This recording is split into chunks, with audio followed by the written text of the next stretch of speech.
네, 안녕하세요. 당국대 서민이고요. 오늘 제가 비온 뒤 9시 타임, 수요일 9시면 거의 프라임 타임이라 할 수 있는데, 여기를 제가 맡았습니다. 9시부터 10시 한 반 정도까지 두 개를 연속으로 시간을 좀 맡아달라고 이제 성탁이 와서 오늘 아침에 다른 일 미루고 요 파울로 자유 아메바를 부랴부랴 준비를 했어요. 진짜 힘들어 죽는 줄 알았습니다. 어쨌든 그래도 뭐 덕분에 여러분이 파울로 자유 아메바를 알면서 여름을 건강하게 보낼 수 있으니 좋은 거 아니겠습니까? 예. 그 레글레리아 파울레리, 우리말로는 파울로 자유 아메바라고 하는데, 그, 왜 파울레리라는 이름이 붙었을까요? 왜? 보기를 드릴까요? 1. 꽃처럼 생겨서, 2. 기타. 답은 기타고요. 이따가 말씀드리겠습니다. 네. 그 지난 2025년 2월 달에 심하면 사망까지 주목해야 할 기생충 5종류가 뭘까 해갖고 이제 그 5개를 나열해 놨는데 다들 뭐 잘 들어보지 못한 거죠. 근데 하나가 자유 아메바입니다. 여기 사실 여기 있는 것 중에 진짜 죽는 거는 리시버니아밖에 한번 와포장시도 죽을 수 있다. 근데 트리코모나스는요, 이게 이제 그 남녀 간의 그 접촉으로 이루어지는 병이고, 우리나라에서 있지도 않은데 이제 이걸로 죽은 사람 아직까지 전 세계적으로 없을걸? 고래충도 그래요. 고래충이 우리나라에 이것도 뭐 지금도 있는 거긴 한데 1년에 한 10개? 뭐 근데 이것 때문에 죽는 사람도 없어요. 왜 이게 심하면 사망까지라는 말을 왜 하는지 모르겠는데 뭐 이럴 수는 있죠. 뭐 고래충 걸려서 그 응급실 가다가 병원 가다가 교통사고로 죽을 수 있는데 이게 그럼 과연 고래증 때문에 죽은 것이냐? 뭐 그 인간관계 따지면 그럴 수 있지만 글쎄요. 이렇게 저는 지난번에도 말씀드렸나? 고래충 가지고 이렇게 너무 겁박하는 거 그래서 횡선회를 못 먹게 하는 거에 대해서 이 삼면이 바다인 우리나라에서 예, 그러면 안 된다고 생각하겠습니다. 근데 어쨌든 이 5개 중에서 진짜로 위험하고 사람을 죽이는 거 파울러 아메바밖에 없어요. 여기 이게 치사율이 무려 97%입니다. 이건 뭐 선진국, 후진국 따지지 않고 97% 아주 무서운 거죠. 예, 그래서 말씀을 드리는데, FES님, 감사합니다. 그리고 사랑이 가득한 세상님, 팬이라고 하셨고, 그리고 티파니에서 아침을 님도, 다 이제 안녕하시냐고 해줬고요. 기생충약은 챙겨 먹을 필요 없습니다. 그냥 그거 맛있다. 그럼 뭐 드셔도 되는데, 그런 게 아니라면, 특별히 맛있지 않다면 드실 필요 없고, 어, 그리고, 자유롭게님, 늘 오시는 오명돈님 안녕하세요. 네. 그 파율라 아메바, 어디서 감염됐는지는 좀 이따 말씀드리고, 이윤님, 아까도 계시던데, 안녕하세요. 네, 반갑습니다. 저한테 와주셔서 감사하고요. 그러니까 이런 겁니다. 이게 2025년 7월 5일 기사인데, 온천에 다녀온 뒤 5살짜리가 구토 후 혼수 상태에 빠졌다. 아마 그러니까 이게 중국에서 온천에 방문한 뒤. 보통 온천 그러면 따뜻한 물이니까 기생충이 없다고 생각하잖아요. 이 파울로 자유 아메바는 그런 통념을 깨는 그런 기생충이고, 그리고, 14일 날 다녀오고, 22일, 8일 만에 두통과 미열, 구토 증세가 나타났어요. 이게 이제 뇌막염 증상이거든요. 그리고 병원 입원했다가 혼수 상태에 빠졌어요. 그 뒷얘기는 안 나왔지만 아마도 살아나기 힘들지 않았을까. 치사율 97%. 네.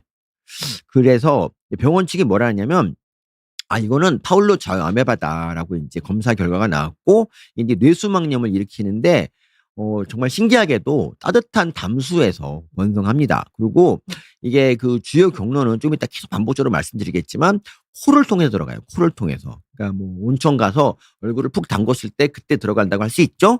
그리고 잠복기가 뭐 2, 3일 만에도 걸릴 수 있지만 대개 10일 내에. 그리고 이게 제일 무서운 거죠. 치사율이 97%.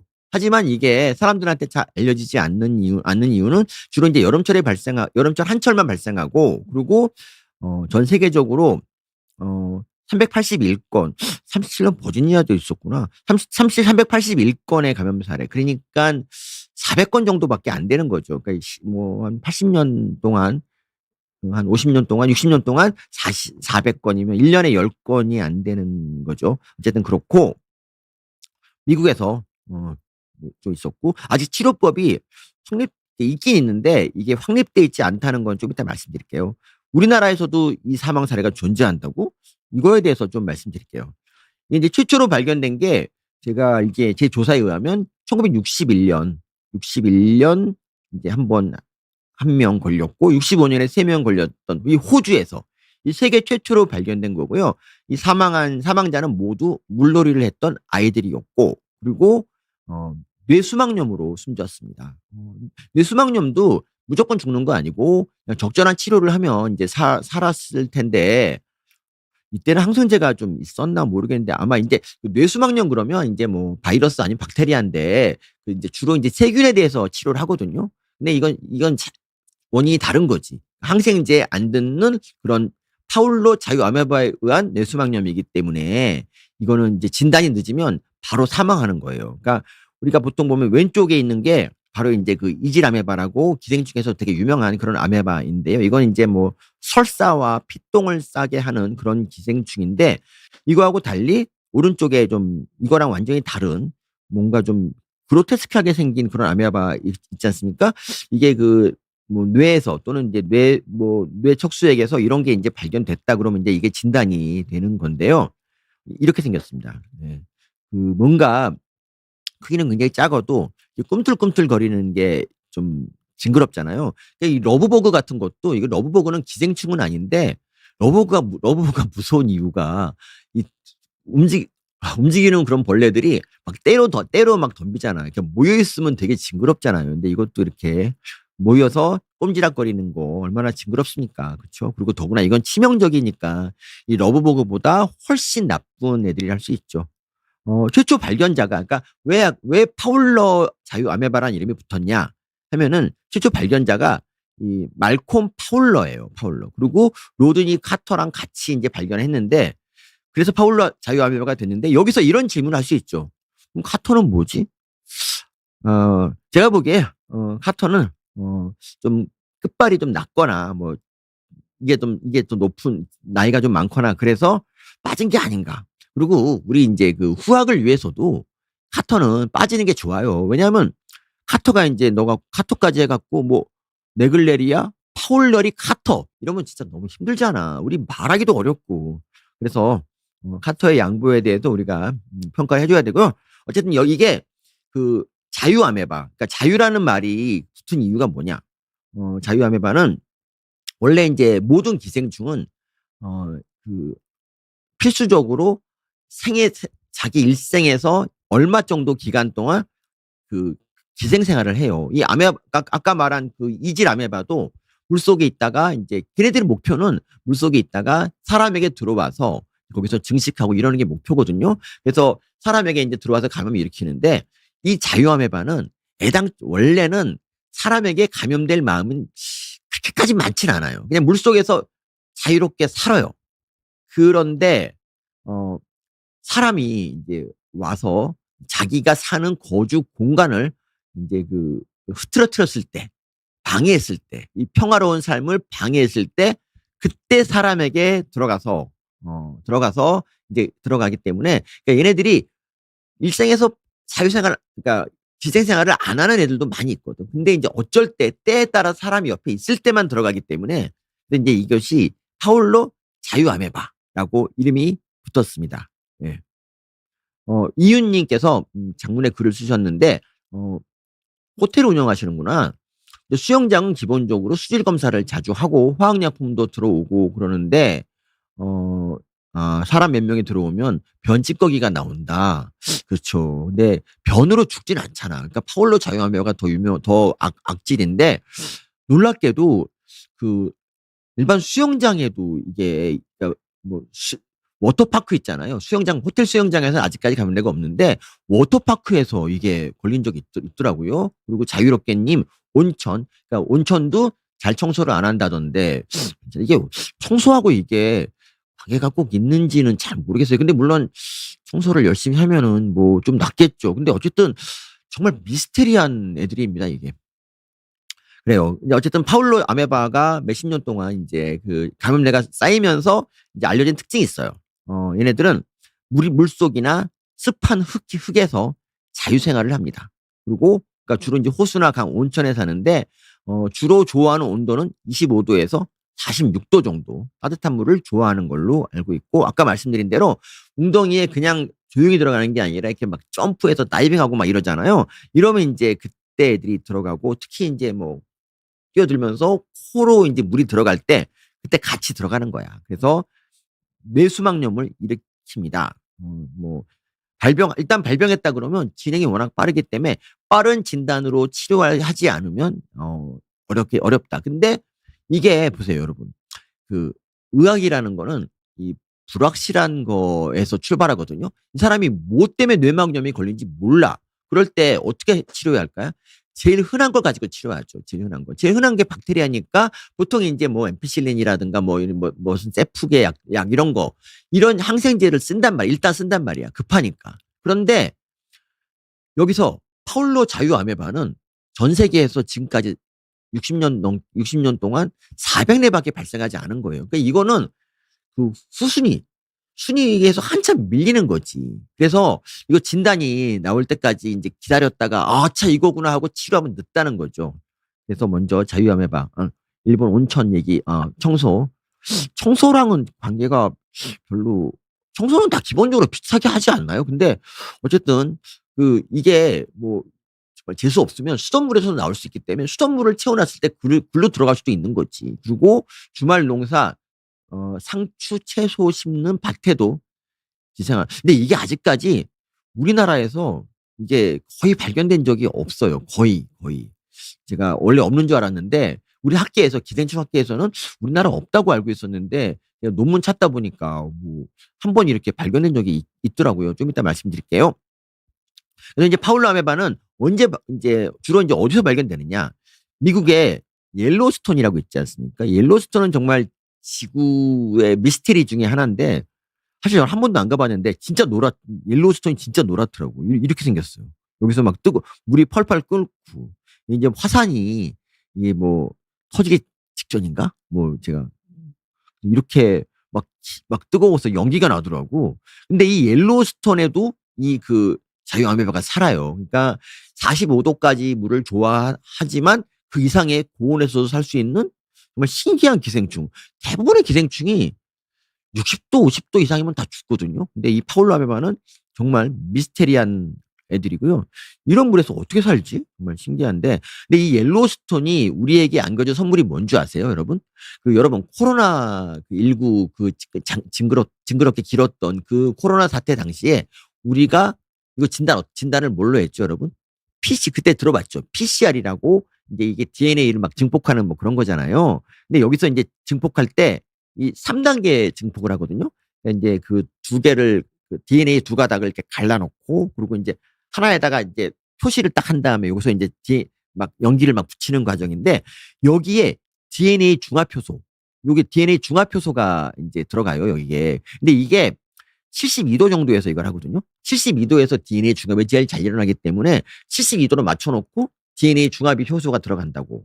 그런데 근데 프라이머는 또 이거 뛸 때는 뭐 거의 100도 정도로 하고, 그러니까 무슨 말이냐면 70도 이상의 막 온도가 왔다 갔다 한단 말이에요. 근데 이 중합효소를 딱 넣어주면 이게 고온에 변성이 돼버려. 그래서 이게 이제 40사이클을 해서 DNA를 갖다 2의 40제곱으로 증폭시킨다고 할 때, 그때 이거를 40번 동안 이걸 계속 넣어줘야 되는 거야. 매 순간마다. 이게 뭐가 문제냐면 자동화가 되게 힘들잖아요. 그런데 이 옐로스톤에서 발견된 것 중에 하나가 이 서머스 아쿠아티스라고 하는 그런 미생물이 발견이 됐는데, 이 미생물은 이 옐로스톤에도 사니까 얘한테 있는 그 DNA 중합효소를 빼가지고 그걸 PCR로, 그러니까 이 옐로스톤이 우리에게 준 선물은 정말 인간한테 이렇게 자연이 신비롭구나라는 거 말고도 이 코로나 같은 거를 진단할 수 있는 이 폴리머라제를 갖다 줬다는 게 되게 좋은 큰 선물이죠. 어쨌든 미국의 옐로스톤도 있고요. 그리고 그랜드 티턴 국립공원, 사실 여기 안 가봐서 모르겠는데, 그리고 많은 스파나 온천에서 아메바가 검출이 됩니다. 그리고 태국에서도 온천 68곳 중에 35.3%. 야, 되게 많죠? 그러니까 우리나라에서는 진짜 온천에서 아직까지 발견된 적이 없는데, 그리고 중국, 대만 등의 온천에도 발견됐고 우리나라에서는 아직까지 진짜 2018년 미생물 논문 고게 말고는 발견됐다는 얘기가 없어. 그리고 우리나라에서는 아직까지 국내 환자는 단 한 명도 나오지 않았으니까 여러분들이 국내에서는 스파를 좀 하셔도 온천 해도 될 것 같아요. 개인적으로 추천하는 그런 온천은 덕구 온천. 그때 이제 무슨 토양 조사한다고 제가 친구들하고 이제 그 동료들하고 같이 갔는데 그냥 덕구 온천 딱 들어가서 뭐 별로 뭐 그렇게 시설 좋지 않아가지고 에이 뭐 별 생각 없이 그냥 들어갔는데 물이 너무 좋은 거야. 다음 날까지도 기분이 너무 좋아가지고 그다음부터 한 3년 동안 눈만 뜨면 덕구 한번 가자 이걸 외쳤던 그런 기억이 나는데 어쨌든 우리나라에서는 아직까지 안전하게 온천을 할 수 있다. 하지만 중국, 대만. 그러니까 이게 확률이 거의 광우병 수준이에요. 그러니까 정말 드문 확률인데 걸리면 97%니까 조심해야 되는 거지. 그렇죠.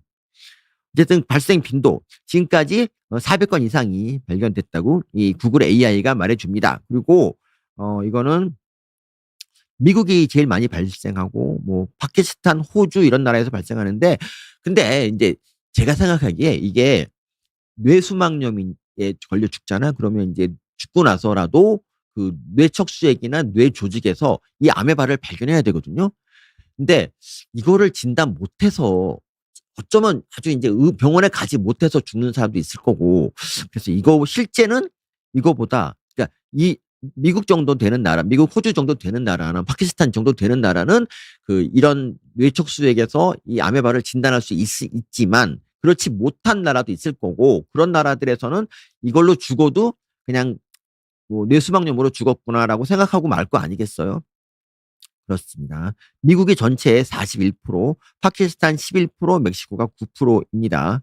어쨌든 매우 드물지만 치사율이 높다는 거고 그리고 이제 이게 전 세계 지도인데 우리나라가 여기 보면 이제 일본도 하나 표시가 돼 있고 우리나라도 여기 이제 잘 기재 안 보이지만 여기 파랗게 표시가 돼 있어. 한 케이스 있다고 써 있잖아요. 여기 사우스 코리아 한 케이스 써 있잖아. 이건 좀 억울해요. 왜냐하면 이게 우리나라에서 걸린 게 아니라 다른 나라에서 걸려서 온 거거든. 이따 좀 이따가 이거 말씀드릴게요. 그리고 이제 그 뭐 소스 오브 인펙션을 그러니까 감염원을 보면은 뭐 오염된 물, 뭐 여기 보면 써 있어요. 빗물, 그리고 뭐 수돗물도 있고, 그리고 이제 그 코로 수돗물 소독하다가 걸리는 경우도 있고, 막 수영하다 걸리는 그런 경우도 있고, 막 워터 뭐 패실러티 워터파크 뭐 이런 데서도 막 있더라고. 그러니까 케이스가 아주 뭐 이렇게 뭐 어느 게 더 많다고 할 수 없이 다양한 물에서 걸리고요. 그리고 이제 이 파울로 아메바의 이 생활사에 대해서 좀 말씀을 드리면 이게 주로 있는 상태는 이제 사람에게 감염되는 거는 이 영양형이라고 이제 이걸로 이제 음식도 먹고 그리고 사람에게 침범해서 병도 일으키는 그런 모양이고 그리고 얘가 상태가 조금 안 좋으면 이렇게 갑자기 편모를 막 이렇게 내요. 편모가 있다는 거는 좀 상태가 안 좋다는 소리인데 상태가 아주 안 좋으면은 이게 그 뭐 이렇게 주머니를 쓰고 그 안에 둘러앉아 있어요. 그리고 오랜 시간 동안 버틸 수 있다고 하는데 뭐 어쨌든 주로 이 물속에서 있는 그 형태는 이 영양형이라고 이제 우리말로 하고 영어로는 트로포조이트예요. 그러니까 그리고 아까 말씀드린 대로 감염 경로는 코를 통해서 그러니까 이 코라는 게 코로 뭐 한번 들어가면 여기 보면 이게 이제 올팩토리 노브라고 이게 냄새 맡는 신경이거든요. 냄새를 관장하는 신경인데 이 신경 다발이 이렇게 뇌로 딱 연결돼 있어. 이게 이 뼈에 구멍이 팡팡 뚫려 가지고 이 신경줄이 하나씩 올라가 있거든요. 이 신경줄을 통해서 요걸 통해서 뇌에 들어가는 거야. 뇌에 들어가서 뇌를 갖다 이제 망가뜨리고 이렇게 이거 일명 뇌 먹는 아메바라고 이제 하는데 뇌에 심한 염증을 일으키는 그런 아메바입니다. 그리고 뭐 수돗물이 아까 오염된 수돗물도 걸릴 수 있댔잖아요. 수돗물에서도 발견되고 코 세척하다가 감염된 사례도 있다는 거 말씀드리고 코 세척하는 분들 뭐 좀 있잖아요. 저도 뭐 코가 안 좋은데 어쨌든 그런 분들이 코 세척하다가 걸릴 수도 있으니 어찌 보면 우리 일상생활하고 관계가 좀 있죠. 그러니까 뭐 수영도 그렇고 코 세척도 우리가 주로 하는 거 아니겠어요?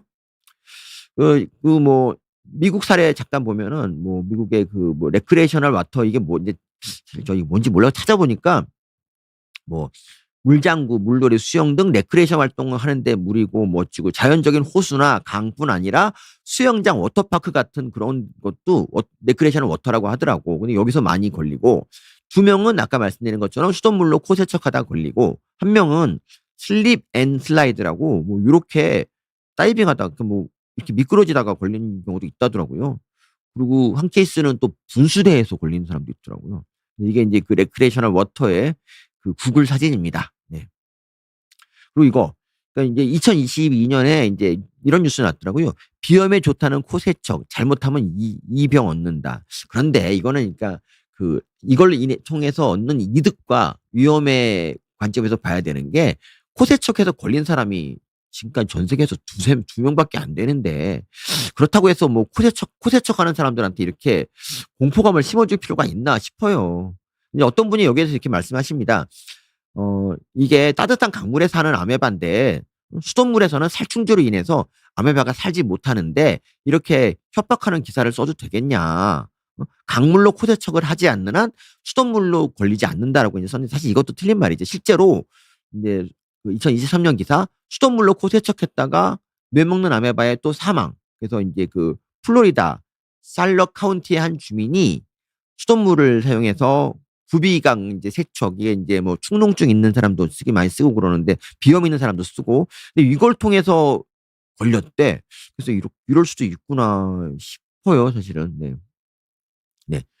그렇고요. 그리고 프랑스와 조스칸이 오랜만에 뵙겠습니다. 그리고 멋지다고 해 주셨는데 역시 시술이 위대하다. 그리고 고고님 안녕하세요.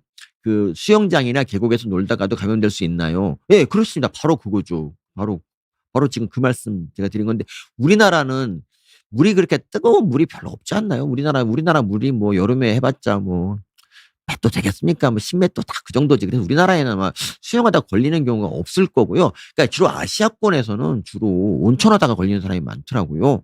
그리고 이웃님이 이름을 바꿨나? 예, 어쨌든 그 이니셜을 영어로 해서 한글로 계곡 갔을 때 물 먹은 기억이 있는데 뭐 물 먹었다고 걸리지는 않더라고요. 코와 입은 좀 다르잖아. 그래서 괜찮을 것 같은데 어쨌든 뜨거운 물 들어갈 때는 풍덩 들어가지 말라는 얘기죠. 그리고 고고님 의대 정원 문제는 제가 좀 이따가 다음 시간에 말씀드릴게요. 그래서 인제 이거 보시면 예 뭐 이렇게 써 있죠. 여기 이거에 대한 인제 그 어떤 논문 찾아보니까 어 소독된 그런 이제 공공 워터 시스템 뭐 소독된 수도 시스템을 통해서도 이게 사망이 일어날 수 있다. 근데 이걸 어떻게 조심하지? 참 이게 어렵죠. 그렇다고 뭐 끓여 봤자 어차피 얘는 안 죽는데 이게 참 어려운 문제인 것 같습니다. 이제 증상은 뭐냐? 뭐 뇌망염의 증상이랑 다를 바 없습니다. 두통, 구토 나고 그리고 목이 뻣뻣해지고 뭐 경련, 균형 감각 상실 뭐 이렇게 되고 증상 발현 후 일주일 안에 사망하는데 이건 뭐 인제 그 죽은 사람의 뇌 부검이고 그리고 인제 뇌가 곳곳에 이제 출혈이 있는 거를 볼 수가 있습니다. 그리고 이 뇌를 먹는다는 거는 어떻게 보면 되게 자극적인 말인데 이게 2011년에 CNN에서 처음으로 쓴 말이래요. 근데 일종의 좀 그러니까 원래 이게 뇌에 살기 때문에 뭐 뇌를 먹는 것처럼 보이지만 사실 인제 그 뭐 먹어 봤자 뇌를 먹겠지. 근데 뇌에 사니까 어쩔 수 없죠. 뇌에 사는데 뭐 간을 먹을 수는 없잖아요. 그런데 그 이게 광우병도 마찬가지로 광우병도 원래가 해면상 뇌병변 막 이래요. 스펀지형 해면상 뇌병변인데 이것도 광우병이라고 하니까 싹 잘 들어오잖아. 그러니까 그 데이트를 했는데 마찬가지로 이것도 뇌 먹는 아메바라고 하니까 그때부터 아주 대박이 나서 이 사람들이 인제 더 공포스럽잖아. 되게 잘 지은 이름이라고 할 수 있죠. 그리고 네. 임민님 학생이 돌아온다던데 전공의도 돌아올 거라고 저 생각되고요. 이 의대 정원 문제는 여러분 저기 다음 시간에 좀 부탁드립니다. 그리고 제 진단은 최대한 빠른 진단이 필요하고 그리고 이게 어 인제 진단할 때 근데 아까도 말씀드렸지만 주로 흔한 게 세균성 뇌막염이기 때문에 이걸 인제 예상을 못 한다는 거예요. 너무 드문 질환이기 때문에. 근데 단지 이럴 때 인제 가족이나 다른 사람들이 그러니까 뭐 환자는 뭐 아파서 말을 못 한다고 하더라도 다른 가족들이 이 얘기를 해 줘야 된다고. 따뜻한 강물이나 혼수 온천에서 물놀이를 했다는 얘기를 의사한테 해 주면 진단에 큰 도움이 되고 사람이 죽을 뻔한 사람이 살 수가 있다는 거지. 그리고 진단 방법은 뇌 뇌를 갖다 인제 물에 이렇게 띄우고 있는 그 뇌 척수액이라고 있거든요. 여기서 인제 뭐 이렇게 현미경으로 염색해서 현미경으로 보거나 아니면 인제 PCR을 통해서 인제 찾는 게 좋은 방법입니다만, 어쨌든 근데 이분 같은 경우는 의사의 빠른 진단을 통해서 이제 치료가 된 경우예요. 이거는 이제 원래 어떤 약 쓰냐면 이 암포테리신 B가 원래 인제 이게 곰팡이 쓰는 약, 무좀약 그런 거거든요. 이 암포테리신 B를 인제 주로 쓰고, 그리고 인제 밀테포신이라는 요런 두 가지 약을 인제 그대로 쓰는데, 주로 인제 요거를 암포테리신 B를 갖다 인제 뭐 아이 그 경맥이나 아니면 인제 그 척수강에 넣어 주고 이러는데, 이 케일리라는 여자애가 있어요. 케일리가 얘가 몇 살이더라? 뭐 12 살인가 그런데, 얘가 인제 이거 걸렸다가 그러니까 97%가 죽었잖아요. 이 3% 살아난 아이 중에 한 명이 바로 이 케일리예요. 그러니까 의사가 이때는 이 케일리 하딕이 인제 이 의사가 정말, 그러니까 이 의사가 뭘 했냐면은, 이게 올 때 인제 열도 나고 머리도 아프고 뇌망염의 증상을 보이고 있었는데, 이 사람이 수영했다는 그런 정보를 듣고 인제 아메바 생각을 딱 했단 말이죠. 그러면서 그래서 인제 곰팡이 약을 쓰면서 뭘 했냐면은 체온을 갖다 낮췄어요. 그러니까 이게 저체온법이라고, 이게 예전에 이건희 회장님한테도 했던 것 같은데, 이게 인제 대사를 좀 낮춤으로써 뭐 이렇게 산소 소모를 좀 줄이는 그런 방법인가 싶은데, 어쨌든 이때 온도가, 그러니까 이 케일리라는 아이한테 섭씨 우리 36도 막 이러는데, 정상 체온이 33.8 도로 인제 체온을 쪼끔 낮추고 이걸 치료를 해 갖고 결국 인제 얘가 낫어요. 그래서 정말 드라마틱한 거고, 2주 후에 인제 뇌척 수액 봤더니 아메바가 없었다고 하면서 인제 뭐 22일 동안 중환자실에 있었는데, 진짜 이 어머니와 이 아이는 진짜 그 의사한테 정말 잘해야 되는 것 같아요. 그리고 야, 이건 진짜 신이 돌봤다고 밖에 할 수 없죠. 어쨌든. 근데 이 비슷한 시기는 아니지만 그보다 쪼끔 이른 시기에 얘도 12 살이었는데, 얘가 인제 플로리다에서 이 소년이 걸렸는데, 이 소년은 똑같은 치료를 했어요. 그런데 진단 시기가 쪼끔 늦어서 치료를 쪼끔 늦게 시작했기 때문에 저 세상으로 간 거지. 정말 진짜 무서운 병이지. 그래서 브레인 이팅 파라사이트. 오늘 제 상의가 잘 어울린다고 했습니다. 예, 감사합니다. 네. 프랑스어 조스카 님은 정말 많이 아시네요. 네, 영국의 양에서 이 스크래피라는 그런 질환이 처음에 인제 먹었죠. 그쵸. 맞습니다. 감사합니다. 그리고 이거는 인제 2016 년에 이제 중국에서 보고, 중국 케이스인데 43세 남성이 수영 후에 감염돼서 사망했고요. 이 중국 분들이 우리나라 학술지에다가 이걸 보고를 했는데, 어쨌든 이건 뭐냐면, 이 케이스 잠깐만 이제 리뷰해 볼게요. 이 사람은 8월 20일 날, 2016년 8월 20일 날 이제 뇌망염 증상과 근육통으로 입원했고, 이때 열이 39 도였어요. 근데 셀프로 해열 진통제를 먹었지만 차도가 없었고, 병원에서는 당연히 세균성으로 생각해서 항생제를 치료했지만 더 악화됐어요. 그래서 이때 4일 만에 CSF에서 이제 아메바를 발견해서 진단을 했고, 이거 보세요. 그때서야 가족이 증상 생기기 5일 전에 "워터파크 다녀왔었다." 이 말을 하는 거야. 근데 야, 진짜 하루만 더 빨랐으면 어떨지 모르겠지만 나중에 결국 인제 사망을 하고만 안타까운 케이스고요. 요거는 인제 2021년 케이스인데, 8 살짜리 남자아이가 증상 3일 전에 인제 수영해서 걸렸다가 인제 뭐 사망한 경우고, 그러니까 중국에서 이렇게 두 건이 있는 걸로 알고 있고, 이거는 인제 대만의 케이스인데, 대만에서는 75세 남자가 온천에서 감염됐고 암포테리신 B를 썼지만 역시 타이밍이 늦었는지 역시 사망하고 말았습니다. 근데 인제 이런 기사가 나왔죠. 2015 년에 이게 인제 우리나라는 과연 이 자유 아메바로부터 안전한 것일까? 이 결론은 뭐냐? 대만, 파키스탄, 타이완, 일본은 인제 96 년인가 걸렸었어요. 우리나라 인접한 나라에서 감염 사례가 나타났다. 그래서 우리나라는 더 이상 안전한 나라가 아니다. 이런 인제 말을 했는데, 어 이거에 인제 뭐 느끼는 게 있어 갖고 어떤 학자분들이 인제 어떤 조사를 했어요. 고속도로 휴게소 있잖아요. 고속도로 휴게소를 되게 여러 군데를 뒤졌더라고. 뭐 7개 도에서 막 뒤졌는데, 어 그 3분의 1 에서 어떤 인제 그 인체 감염 안 시키는 뭐 그 버마 아메바라고 있거든요. 이런 아메바가 인제 발견이 3분의 1 에서 발견됐습니다. 이거 발견된 것만 해도 뭐 이렇게 물이 그렇게 좋은 건 아니라는 거지, 3분의 1 에서. 하지만 이 어느 휴게소의 그 물, 뭐 여기 보면 인제 그 뭐 화장실이나 뭐 이런 데 다 봤거든요. 뭐 근데 뭐 아파트 빌딩 이런 데 요런 곳까지 다 인제 봤는데 여기서 자유아메바가 발생이 안 했지만, 근데 요거는 뭐냐면 그 한국 수자원공사 요런 등이 인제 같이 협조해서 충북대랑 같이 어 한국의 그 상수원 있지 않습니까? 상수원? 주요 상수원에서 이 가시 아메바와 파울로 아메바를 조사했는데 또 여기서 되게 충격적인 그런 결과가 나왔어요. 여기 보시면 이제 뭐 아칸타 아메바는 뭐 여기 언급 안 하니까 뺄게요. 이것도 자유 아메바인데 그 여기서 있죠. 네글레리아 파울레리가 여기 보면 토탈 그 52개 샘플 중에서 3 케이스, 그러니까 논컬처에서는 3 개, 컬처에서는 6 개가 발견이 됐다는 거지. 그래서 이 컬처 논컬처는 저한테 물어보지 마세요.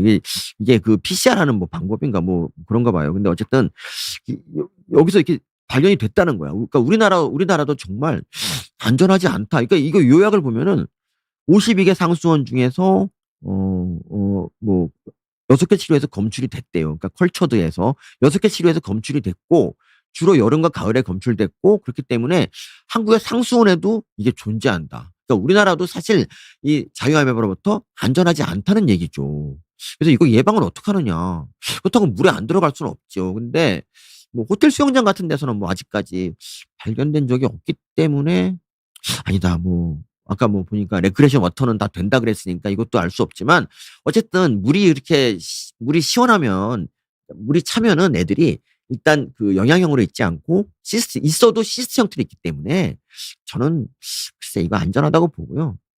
어쨌든 호텔에서 이게 있는지 혹시 모르니까 이게 인제 검사를 좀 빡세게 하는 것도 필요하겠죠, 그 각종 수영장에서. 근데 그리고 우리가 여름에 물이 좀 더워지니까 그때 인제 물에 들어갈 때 너무 첨벙 들어가지 말고 코에 물이 들어가는 거를 최소화하고, 뭐 더 심한 경우에는 뭐 코마개를 하는 것도 고려해야 되는데, 진짜 과연 우리가 이것 때문에 이렇게 코마개를 하고 다이빙을 하지 말아야 되느냐. 또 이런 거에 대해서는 또 인제 또 회의가 드는 거지.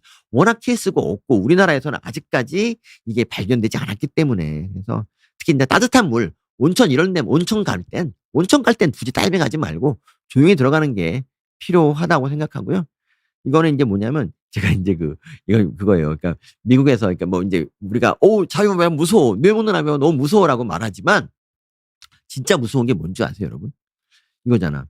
이게 그 어린아이들이 5살 미만의 어린아이들이 이게 뭐 그러니까 그 2018 년부터 2020년 사이에 500 명이 넘게 물에 빠져 숨졌다는 거지. 그러니까 사실 어 그 사내 아이가 500 명이고 그리고 걸은 300 명, 그러니까 거의 800명 이상이 물에 빠져 숨졌다는 거지. 그러니까 우리가 자유아메바 때문에 자유아메바 조심하자. 넌 절대 조심해야 돼." 막 이렇게 하는 것 대신에 그 아이들 관리를 잘해서 물에 빠져 죽지 않게 하는 게 어찌 보면 더 좋은 게 아닌가, 이 생각도 좀 들더라고요. 네, 그래서 뉴스에 나온 사례들만 좀 몇 개를 소개하기 전에 댓글 좀 읽어 볼게요. 윤이니 님. 이윤 님과 윤희 님이 다르구나. 죄송합니다. 제가 몰랐네. 예, 그리고 티파니에서 아침을 님. 제가 촌철살인이에요? 그런 말 사실 처음 들었어요. 그러니까 이 코너 제목이 촌철의학인 이유는 좀 뭔가 좀 "제대로 말 좀 해라."라는 그런 격려 차원이지 뭐 실제로 그렇지 않은데. 그리고 네, 프랑스와 조숙하니 아메바 종류 겁나 많아요. 수백 종 있을걸요. 예. 그러니까 우리나라도 아메바에 안전한 나라라고 할 수는 없지만 그래도 우리나라 정도면 안전한 나라죠. 왜냐면 우리나라에서 아직까지 환자가 한 명도 나오지 않았기 때문에. 뭐 우리나라가 해서 뭐 진단 못하는 나라도 아니고. 저는 호텔 더러워서 아예 안 가는데. 어 그렇구나. 저는 비싸서 안 갑니다. 염소로 죽일 수 없다고 나와 있어요. 그리고 우리 호텔은 깨끗하게 청소합니다. 예, 그렇습니다. 네. 이윤 님이 하는 윤와이 님이 하시는 호텔에 가시기 바라고요. 뉴스에 나온 사례 좀 하나 소개할게요. 우리나라 케이스 위주로.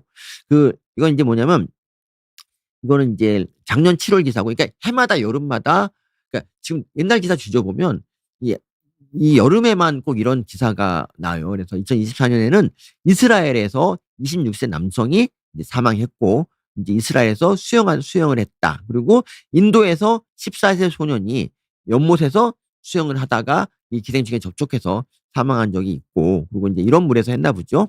그리고 이게 아메바고, 그리고 이거는 인제 아까 말씀드렸는데 그 미국에서 그 분수대에서 물놀이를 하고 아이가 급사를 했습니다. 그래서 분수대 물놀이면 아무래도 분수대가 막 나오니까 거기에 얼굴을 좀 대다가 코에 물이 들어간 게 아닌가 생각을 합니다.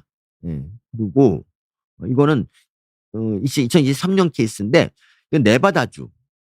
이 네바다주라는 게, 여러분 네바다 하면 떠오르는 거 있어요? 네바다가 약간 사막 이런 데 아닌가? 그 사막 아닌가? 뭐 아니면 말고. 여기서 보시면 이 그 애시 스프링스라고 네바다주에 있는 애시 스프링스에서 수영을 하다가 이제 2살짜리가 이제 사망했대요. 진짜 안타깝죠. 이게 애시 스프링스 찾아봤더니 이런 데인가 뭐 잘 모르겠는데, 어쨌든 요거 보시면 이제 네바다주라는 게 뭐냐면, 이제 지금까지 아메바, 그러니까 자유 아메바는 이 파란색이 되게 많은 데거든요. 보시면 플로리다나 미국 남부 이런 데 있잖아요. 캘리포니아, 뭐 애리조나, 텍사스, 플로리다, 이거 어디지? 뭐 이런 데서 발생했고, 뭐 일부 인제 이런 데서 발생했는데, 이 네바다주는 중부거든요. 네바다주 이런 데서는 진짜 발생 안 했는데 인제 점점 인제 올라오고 있는 거지. 그러니까 이게 뭘 의미하느냐? 기후 변화의 영향으로 서식지가 확대되면서 미국 각지에서 피해자가 잇따라 발생한다. 그래서 지구 온난화로 호수와 강 등의 수온이 올라가면서 서식 범위가 넓어진 거지. 그래서 흙 속에 있다가 아마 물속으로 물이 따뜻해지니까 글로 들어간 것일까 모르겠는데, 그리고 라스베이거스에서는 라스베이거스에서 10대 아이가 숨졌고, 아이오와주에서도 여성이 이제 뭐 걸린 적도 있고, 그리고 뭐 이런 식으로 그 전문가들 말이 뭐냐면 "코마개를 착용하라." 뭐 "따뜻한 민물에 수영할 때는 다이빙하지 마라." 뭐 이런 거. 뭐 그래요. 다이빙은 시원한 물에서 하면 됩니다, 여러분. 네. 그리고 근데 이게 인제 오늘 제가 마지막으로 말씀드릴 케이스인데, 이거는 국내에서 최초로 발생한 사례이긴 한데, 이게 태국 갔다 온 사람이에요, 태국. 국내에서 최초로 사망한 그런 케이스라서 저도 인제 비상한 관심을 좀 가지고 좀 봤는데, 50대, 그러니까 해외에서 귀국한 직후라고 그랬는데, 제가 알기에는 해외에서부터 이미 인제 증상이 좀 나타났고 오자마자 바로 병원으로 이송이 됐고요. 태국에 4 개월간, 알고 보니까 이 4 개월간 왜 있었냐 봤더니 해외 주재원으로 있었더라고, 주재원. 주재원으로 4 개월 근무하고 거기서 인제 귀국할 때쯤부터 이미 두통, 열감, 뭐 언어 능력 상실 등의 증상이 있었고, 그래서 인제 11일 날 다음 날 바로 이제 경상대 병원에 갔는데 숨졌더라고. 나중에 인제 죽고 나서 거의 진단이 됐을걸요. 근데 인제 제가 이 논문을 좀 찾아봤는데, 이게 연세 메디칼 저널에 실렸더라고요. 예, 우리나라 최초의 수입된 증례라고 나왔는데, 여기에 인제 배인기 교수님이 되게 그러니까 여기 계신 교수님들이 경상대, 그러니까 이분이 인제 제 선배시고, 그리고 아주 뭐 훌륭한 교수님이신데, 어쨌든 이 결과는 안타깝게도 이제 사망이었는데, 이분들이 뭐 모자라서 그런 게 아니라 이 좀, 예, 진단이 좀 늦었어요. 우리나라 최초 사례이기 때문에. 그래서 인제 환자가 52세 남성입니다. 그리고 2022년 12월 11일 인제 사흘 전부터 시작된, 그러니까 그 우리나라 오기 전부터 이미 이게 돌려보면 12월 한 9일 정도부터 이미, 그러니까 12월 8일 정도부터, 그러니까 귀국하기 이틀 전부터 이미 두통과 발열이 있었던 것 같아요. 그리고 우리나라 오자마자 바로 인제 경상대 병원에 내원했단 말이죠.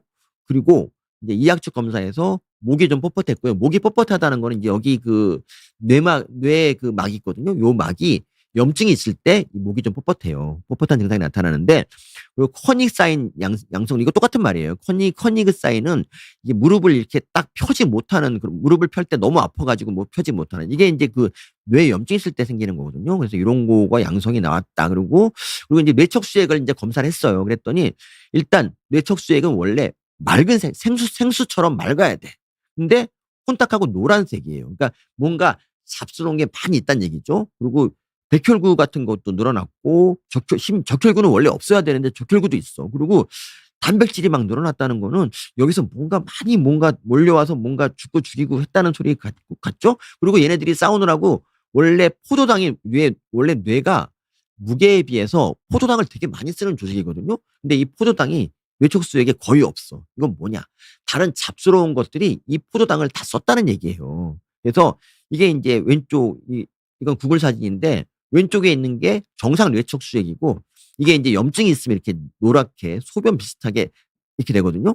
이걸 인제 잔토크로미라 그러는데 이번 환자의 그 뇌척수액이 이렇게 노래요. 그래서 '아 이게 뭐냐.' 봤더니 인제 근데 이제 처음에 인제 당연히 의사는 그 세균성 뇌막염이라고 생각해서 인제 항생제를 막 박았죠. 근데 상태가 더 안 좋아지고 심지어 막 심정지까지 왔어요. 심장이 제 기능을 잘 못해요. 심장은 우리 몸에 그 산소를 공급하는 기관이잖아요. 근데 안 되겠으니까 그 정맥을 빼서 이제 외부에서 기계로 산소를 정결구에 음 매달아 가지고 다시 인제 우리 몸에 넣어 주는 이런 장치를 했단 말이죠. 이게 인제 VA 뭐 EM 뭐 이렇게 써 있는데 근데 근데도 경과는 점점 안 좋아져서 4 일째 됐을 때는요. 아까 적혈구가 횟수가 몇 개였죠? 3,000 개였잖아. 근데 여기 보시면 4 일째 백혈구가 11만 개고 그 적혈구가 5만 개가 6만 개에 거의 달했어요. 6만 개. 와 6만 개. 그래서 인제 보시면 뇌척수가 이렇게 빨개. 아마 이때쯤 아마 의료진은 '아 이 환자가 더 이상 어렵지 않을까.' 생각을 했을 거고 그리고 인제 나중에 인제 드디어 좀 늦게 5 일째 됐을 때 PCR 검사를 의뢰를 했고요. 그러면서 인제 검사가 결과가 나오기까지 기다릴 수 없으니까 이거라 생각하고 인제 그 경험적 치료라고 이게 인제 미리 그냥 때려잡아서 그냥 치료를 한 다음에 '이게 나으면 그거다.' 뭐 이렇게 생각하는 건데 그래서 암포테리신 B하고 각종 인제 그 곰팡이에 쓰는 그런 약을 갖다 막 썼단 말이죠. 그리고 내원 8 일째 됐을 때 근데 차도가 없었지. 그리고 8 일째 됐을 때 이 CSF에서 PCR 결과가 나왔는데 뇌 자유아메바가 맞다고 양성이 나왔지만 근데 사실 이거 보시면 여러분 이게 인제 그 하얗게 좀 된 것들이 다 출혈이거든요. 그러니까 여기 보시면 이제 뇌가 많이 부어 있고 이게 처음 왔을 때만 해도 이게 뇌 가운데 그 뇌의 빈 공간 보이잖아요. 이게 뇌실인데 뇌실이 보이는데 이게 뇌가 점점 부어 가지고 출혈도 있고 해 가지고 점점 상태가 안 좋아지는 거지. 이 B가 6 일이고 그다음에 9 일인데 9 일쯤 됐을 때는 인제 그 뭐 거의 좀 더 이상 인제 심장도 안 뛰고 그래 갖고 심부전 돼 갖고 결국에 이제 13 일째 환자가 사망을 했던 안타까운 사례입니다. 이건 진짜 참 안타까워요. 이게 우리나라 첫 번째 케이스고 아마 주재원으로 계속 근무를 4 개월만 하지 않았을 뭐 어쨌든 4 개월 뭐 주재원으로 근무하시다가 또 이런 비극을 맞았으니까 개인적으로는 산재 처리가 좀 됐으면 좋겠다 생각이 좀 들어요. 그래서 고찰에는 뭐라 나오냐면 고찰에 뭐 아까 이건 여러분 아시는 바와 같이 이 그 파울로 아메바는 미국의 41% 파키스탄이 11%고 다른 나라들도 많이 있으니까 우리나라가 2019년 기준으로 거의 뭐 2,900만 정도가 밖으로 해외에 나가잖아. 그렇죠? 그리고 그 나라 중에서 뭐 나라 가서 뭐 아웃도어 그러니까 뭐 야외 활동도 하고 그리고 인제 뭐 수영도 같은 것도 할 수 있고 그렇기 때문에 뭐좀 야외 나갔을 때는 좀 각별히 조심해라. 그러니까 우리나라가 저는 뭐 자원 없다고 맨날 인제 투덜거리지만 우리나라 석유 한 방울도 안 나는 걸 항상 투덜거립니다마는 그래도 우리나라가 어떤 뭐 이렇게 열대병 같은 그런 말라리아 같은 것도 없고 그러니까 치명적인 질병 같은 거는 그렇게 없잖아요. 그것만 해도 참 감사하게 살아야겠다고 생각을 합니다. 그리고 이거는 뭐냐면 그 올해 6월 달 기사인데 이분은 그 텍사스 캠핑장에서 끓이지 않는 수돗물로 코 세척을 한 71세 여성이 뭐 그런 걸린 적도 있고요. 그리고 어쨌든 간에 계속 얘기하는 게 그겁니다. "뇌 먹는 아메바는 남의 일이 아니다. 지구 온난화랑도 좀 관계가 있다."라고 인제 생각을 하고 뭐 네 그렇습니다. 인제 뭐 여기 다시 말씀드리면 코를 잡거나 코마개를 착용하라고 얘기가 자꾸 나오는데 그리고 온천하에서는 머리를 물 밖으로 항상 내밀어야 된다. 그리고 뭐 코 세척할 때는 야 증류수나 끓인 수돗물 이게 될까 모르겠네. 뭐 잘 근데 전문가들이 이런 말을 해요. 염소로 수독한 수영장이나 워터파크가 염소에 얘가 죽던가 잘 모르겠네. 바닷물은 확실히 없는 것 같긴 해요. 네 이렇습니다. 그리고 여기에 인제 많은 분들이 조언을 막 해 주셨습니다. 뭐 "다슬기 잡는다고 물안경 쓰고 얼굴 담그지 마세요." 네 뭐 너무 뇌먹는 아메바 저는 이분 말이 맞는 것 같아요. 뭐 이게 극히 일부에서 걸리는 거기 때문에 너무 이걸 걱정하지 말고 하루하루 잘 먹고 화장실 잘 가고 잘 자고 땀 흘리면서 운동하며 살면 됩니다. 의학 정보가 너무 많아서 우리가 걱정할 게 너무 많잖아요. 이렇게 되면 우리 먹을 거 하나도 없고 밖에 못 나가고 이런 세상이 올 수 있으니까 이분 말이 정답인 것 같고요. 그리고 이거는 이제 대만 여성이 7일 만에 사망한 그런 경우도 있는데 이게 이제 2023년 경우고 요거 인제 이 여성은 왜 그랬냐면 이 서핑 센터에 가서 이게 보시면 실내 서핑 센터 이거 보시면 이 실내에서 이렇게 그 수영장이 있고 그리고 워터 서핑장이 여기 있는데 여기서 서핑이 또 워낙 코에 물 많이 들어가는 그런 거잖아. 그래서 여기서 걸린 것 같아요. 그래서 참 안타깝고 이거 그리고 요 사례 마지막으로 말씀드릴게요. 이거는 그 아들이 뇌물로 아메바에 딱 걸렸는데 그 아버지가 그러니까 수영한 지 5일 만에 인제 증상이 나타났는데 이 아버지가 이 SNS를 통해서 인제 이미 이거를 알고 있었나 봐요. 그래서 이거 뇌 먹는 아메바구나 생각을 딱 하고 그래서 바로 인제 병원 가서 "내 아들이 수영하다 그랬다."고 인제 얘기를 했고 그래서 인제 그 증상이 시작된 지 24 시간 하루 만에 인제 뇌수소염이 시작됐는데 그러니까 무슨 말이에요 이거. 제가 보기에 이거는 증상이 시작된 지 하루 만에 자기가 약을 넣기 시작했다는 것 같아요. 그리고 질병을 인제 신속히 파악해서 치료할 수 있었다.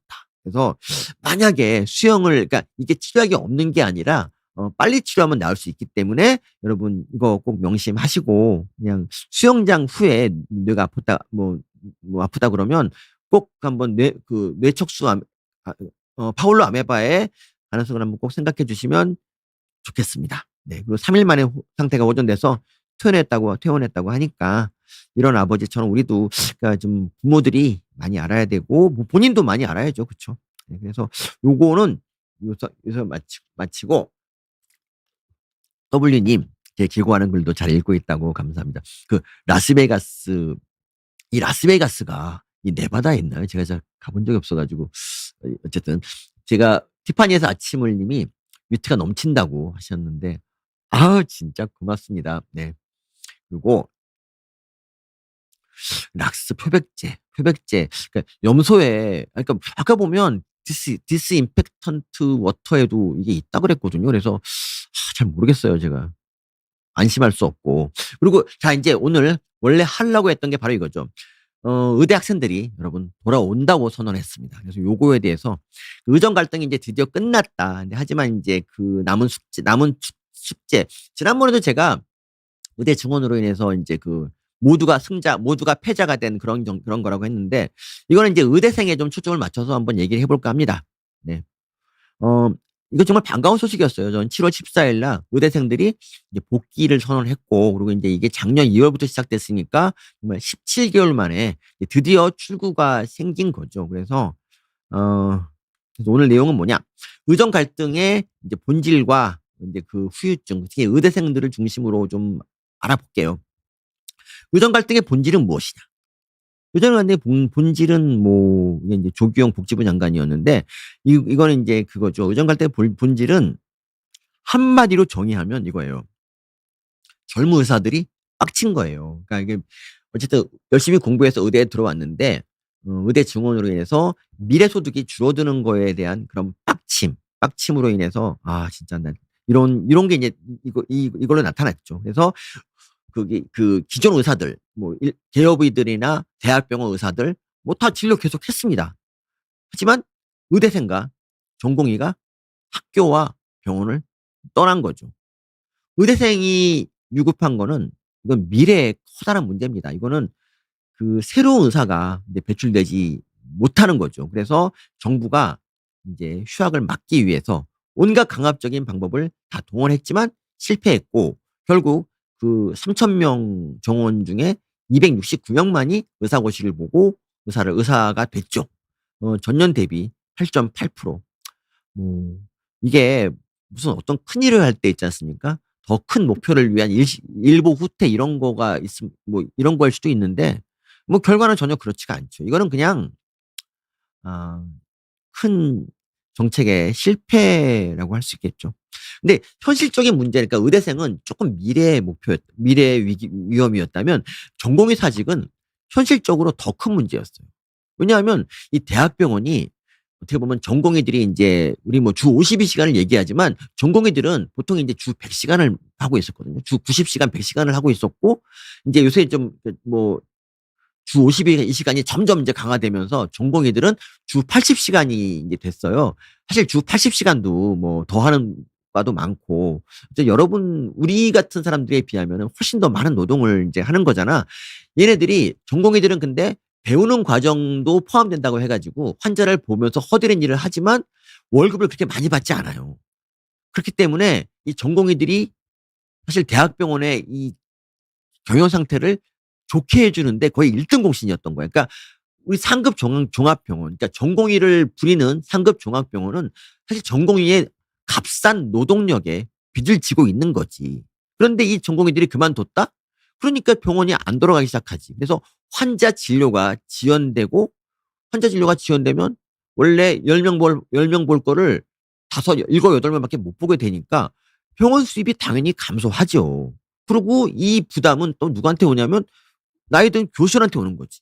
그래서 인제 그 의사 숫자 보면은 의사가 의사 빅5 의사가 월 굉장히 감소를 했죠. 그러니까 많이 감소했는데 그 감소한 게 교수들은 많이 나가진 않았어요. 교수들도 많이 사직을 좀 인제 하는데 주로 전공의들이 인턴이 없어지고 전공의가 없어졌어. 그래서 허드렛 일을 할 사람이 없어졌다는 거. 그러니까 이거에 대해서 뭐 상급 병원들이 뭐 "전공의에 대한 부담을 줄여야 되지 않냐." 이렇게 말하는데 또 그것도 아닌 게 전공의들은 어떤 사람들이냐면 배우는 그러니까 진료와 배움을 동시에 하는 사람들이거든요. 환자를 진료하면서 자기도 경험을 많이 쌓아서 나중에 훌륭한 교수가 되는 거거든요. 그렇기 때문에 전공의를 어떻게 보면 좀 전공의를 병원에 두고 그들에게 어떤 일정 부분 환자를 보게 하는 거는 상급 종합병원이 당연히 해야 될 거거든요. 근데 이 사람들이 없어졌다. 근데 갑자기 왜 그러니까 지난번에 그 어떤 국회의원 한 명이 그 의과대학 교수한테 막 호통을 치더라고. "니들이 문제라고. 왜 전공의들한테 모든 걸 떠맡겼냐."고 이렇게 말하는데 그건 도저히 말이 안 되는 소리였어요. 그래서 어쨌든 이 대학병원 교수들이 대개 40대 이상이거든요. 그래서 그 뭐 50 대 60대 교수들이 당직을 선 다음에 집에 못 가고 다음날 다시 오전에 외래 진료를 봐야 되고 주말에도 병원 일 나가고 막 이렇게 됐어요. 그래서 그 교수들의 피로도가 아주 가중됐다는 거지. 그래서 뭐 종양내과, 호흡기내과 뭐 뿐 아니라 다른 많은 과들이 진짜 뭐 환자 부담 때문에 병원을 때려친 교수들이 굉장히 많아요.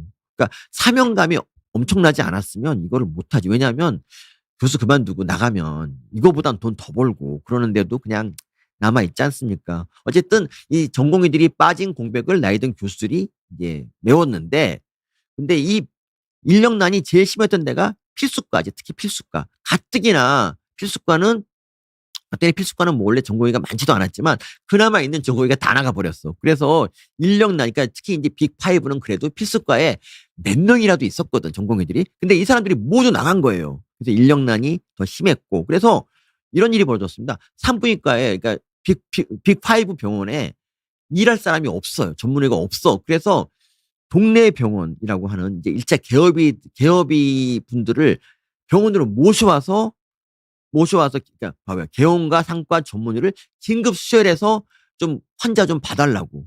특히 상과 이런 거 해 달라고 했습니다. 그리고 인력난은 더 당연히 지방에서 더 심했겠죠. 그쵸? 지방에서 더 심할 수밖에 없는 게 지방은 원래 이렇게 그 뭐냐 원래 의사가 이렇게 많지가 않지 않습니까? 빅5는 교수가 되게 많고 병원도 많은데 지방은 병원이 띄엄띄엄 있기 때문에 아무래도 인력난이 더 심했다고 할 수 있겠죠. 그리고 진료 지연으로 인해서 적자가 많이 발생했는데 보시면 이 적자 2023 년과 2024 년을 보시면 적자 액수가 훨씬 늘어난 거를 볼 수 있죠. 이건 국립대만 본 건데 보시면 빅5는 적자가 더 컸어요. 빅5. 빅5들이 작년 한 해 동안 적자 본 게 2,000억 이야 2,000억. 원래는 의료 부분에서는 5,000억이 적자인데 그나마 장례식장, 주차장, 기부금 같은 거 이런 걸 통해서 3,000억을 벌어들였기 때문에 오 5,000억 적자 날 걸 그래도 2,000억 밖에 적자가 안 난 거예요. 그래도 2,000억 적자라니까 좀 심각하지 않습니까? 서울대병원이 1,100억, 삼성병원 500억, 세브란스 뭐 이렇게 돼 갖고 아산병원이 환자가 제일 많잖아. 그래서 아산병원만 5억 원 흑자를 냈고 그랬습니다. 그래서 인제 여기에 대해서 어떤 기자가 이런 걸 썼더라고요. 이거 그냥 병원 적자가 난 걸 보고 인제 '아 안타깝다.' 뭐 이 정도 얘기하면 되는데 아니 장례식장과 그 뭐냐 주차장 이걸로 3,000억 을 벌다니 이럴 수가 있냐고 하면서 장례식장 너무 비싸다 했더니 뭐 이런 기사가 나와요. 이건 좀 아니지 않습니까? 뭐 그렇습니다. 근데 뭐든지 그래요. 시련이 계속되면 사람들은 그 시련에 적응을 합니다. 그래서 거기서 인제 살아남는 법을 배우게 되는 거예요. 어떻게 버텼게요? 의사 전공의가 없어졌잖아. 이 전공의 역할을 누가 했느냐. 소위 PA 간호사라고 이게 피지컬 어시스턴트 간호사인데 이 간호사들이 그러니까 원래 보조 역할을 하던 분이 전공의가 하던 역할을 인제 하기 시작하는 거야. 그래서 이게 수술실 PA 간호사가 지금 숫자도 훨씬 늘고 하는 수준 전공의들이 하던 수준 높은 술기를 PA 간호사가 담당하게 된 거예요, 빅5.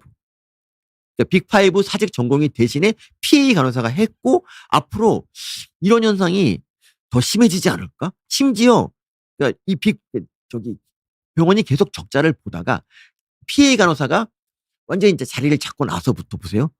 수직 균형 또는 흑자로 전환됐어요. 그래서 인제 빅5 관계자가 뭐라는지 아세요?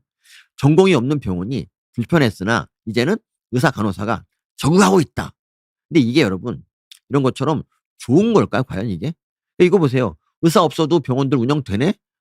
없어도 되네? 의대 증원 왜 했냐? 뭐 이렇게 말하는 사람도 있고 전공의를 없애서 뭐 전문의 중심 병원을 만든 거구나 뭐 이렇게 이제 비아냥거리는 사람도 있는데 이게 좋은 일이 아니에요. 그러니까 물론 병원에서 흑자를 보려면 그냥 간호사들이 그냥 전공의 역할을 대신 하라고 하면 돼. 근데 이걸 왜 안 되냐? 제가 말했잖아요. 지금 현재 전공의들은 경험을 쌓아서 나중에 교수 자원이 돼서 학생들을 가르쳐야 될 사람들이거든요.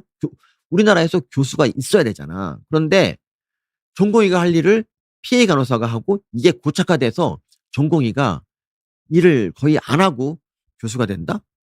이게 과연 좋은 일일까요? 우리의 그 지식의 대물림, 술기의 대물림이 끊기는 거라고요. 이게 정말 심각한 거라고요. 그러니까 그러니까 의대 사태가 한 몇 개월만 됐으면 이런 일이 벌어지지 않는데 정말 작년 말까지 끊임없이 계속됐잖아요. 그렇기 때문에 인제 병원이 자구책으로 피해 간호사를 쓰기 시작했기 때문에 이제 전공의들의 길을 어쩌면 인제 전공이 필요 없다는 세상이 나올 것 같아요. 사실 교수 입장에서도 그냥 전공의 대신 뭐 피해 간호사를 쓰는 게 더 좋을 수도 있어. 왜냐하면 전공의는 계속 바뀌지만 피해 간호사는 계속 근무할 수 있잖아. 훨씬 편할 수 있지. 이게 근데 결국에는 우리나라 의료를 안 좋게 만드는 거예요. 원래 의대 증원을 한 목적이 뭡니까 여러분? 우리 훌륭하신 차관님께서 이런 말씀하셨죠. 전공의 대신에 전문의 중심 병원으로 구조 혁신을 한다. 전 이 명제에도 뭐 애당초 동의하지 않지만 어쨌든 전문의 중심 병원으로 혁신한다 그러는데 근데 결국에는 뭐가 됐습니까? 간호사 중심 병원이 되는 거잖아. 이게 과연 의대 증원의 목적인가요? 이게? 정말, 정말 안타깝습니다. 진짜 대한민국 의료의 미래는 말이죠. 그러니까 어떤 분이 댓글을 잘 써 놨어요. 정 이 고피 님이 "전공의의 가치는 미래의 전문의가 되는 자원들인데 어떻게든 전공의가 돌아오게 했어야 되는 거를 PA로 막는다. 대학병원에서 앞장서서 미래 의료를 망치고 있다." 대학병원은 이건 뭐 고육주책이었겠지만 어쨌든 이런 게 우리에게 나중에 독이 됩니다. 이게 왜 독이 되는지 조금 이따 말씀드릴게요. 그리고 인제 의대생이 복귀한다고 하니까 전공의도 인제 복귀를 한다 그럽니다. 근데 다 돌아오진 않을 것 같아요. 뭐 인기과라든가 뭐 다른 의료기관에 취업한 분들이 워낙 많기 때문에 전원 복귀까지는 아니지만 그래도 돌아오면 그래도 전공의들이 좀 쪼끔 병원에 힘이 되겠죠. 뭐 그렇긴 하겠는데 아까 말씀드린 그 문제가 정말 이제 좀 어떻게 될지 잘 모르겠어요. 그래서 제가 이제부터 전공의들 복귀하는 게 왜 중요한가 이거에 대해서 좀 말씀을 드릴게요. 네. 어 펩 FEFS님, 의대생은 의사 면허가 없으니까 아직 의사가 아니죠. 그렇기 때문에 전공의와 의대생은 입장이 많이 달랐어요. 그러니까 의대생이 먼저 돌아온 것도 사실은 더 이상 버틸 수가 없었기 때문일 것 같아요.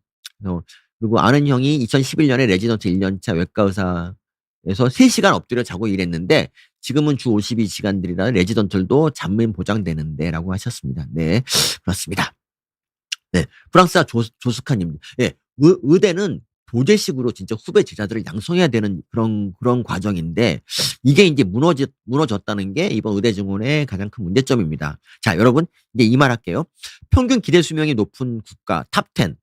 홍콩, 일본이 2등이구나. 이거가 이제 2022년 시점인데 20년 통계인데 뭐 한국, 우리나라가 뭐 일본이나 이런 나라랑 큰 차이 없이 5등을 달리고 있고요. 미국은 69등입니다. 중국은 74등입니다. 이 차이가 뭐 미국은 이제 뭐 못 사는 그런 빈곤층, 보험이 없는 빈곤층들의 수명이 낮기 때문에 이제 전체 수명을 깎아먹는 거고요. 중국은 뭐, 네, 그렇습니다. 또 어쨌든 우리나라랑 그 중국이랑 차이가 6년밖에 안 난다는 거에 대해서 여러분이 좀 의아할 것도 같은데 제가 이건 좀 이따 말씀드릴게요. 자, 이제 여러분, 우리 이번에 의대 증원한 이유 중에 제일 큰 게 뭐였죠? 국민 1000명당 의사 수가 우리나라가 OECD 국가 중에서 최하위라고 막 그러면서 이제 의대 증원을 한 거잖아요. 자, 그러면 이제 의대 정원이 국민 1000명당 의대 정원이 제일 많은 나라는 어딜까요?